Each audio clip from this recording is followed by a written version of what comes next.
هر وخت چې کال نوی کیږي غرڅنۍ د اضطراب احساس لري. ټول خلک د نوي کال شپه نمانځي خو دا پټیږي او ډاریږي. له دې سره چې دا پوهیږي چې اورلوبې خطر نه لري خو دا له ښاره تښتي. دا فکر کوي چې بمونه رالویږي او ودانۍ رانړیږي.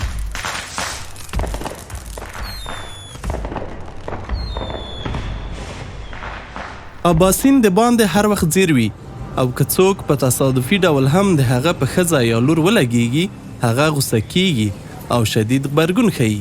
دا مسله د هغه په اړیکو کې ستونزې جوړوي. دوی په یو خوندي ښار کې اوسیږي خو دی ولې په هر ګوټ کې پټ ګواښ ویني. که څه هم اباسین ډیره هڅه کوي چې آرام واوسي خو احساسوي چې بدن یې داسې جوړ دی چې د تاوتریخوالي تمه لري. د هغه لپاره د دې احساس هره دوره سخته وي. پاولینا تل له کار، ماشومانو، باغ او یا سرګرمیو سره ځان بوخت ساتي. خو هر وخت چې یوه شیبه آرام کوي بد فکرونه یې پر مغز برید کوي. هغه د شپې د بدو خوبونو له کبله په خولو کې ډوبه راویښیږي.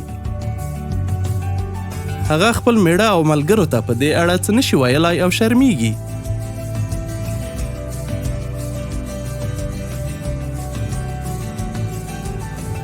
غرڅنۍ، اباسین او پاولینا یو شی په ګډه سره لري. له دې سره چې دوی خپله نه پوهیږي له تراوما وروسته ذهني ګډوډي تجربه کوي. له تراوما وروسته ذهني ګډوډي په ټوله نړۍ کې میلیونونه خلک اغېزمنوي. که څه هم د ټولو تجربه توپیر سره لري، ځینې نښې په ټولو کې یو ډول وي. تجربه را ژوندي کېدل، مزاحم فکرونه، ډارونکي خوبونه، روښانه یادونه، د تراوما له رښتینې یا سمبولیکې رایادېدنې سره شدید غم، اندېښنه او اضطراب، د تراوما را یادېدو پر مهال ویرېدل، د خوب ستونزه، خفګان، غوسه یا تېري کوونکی چلند.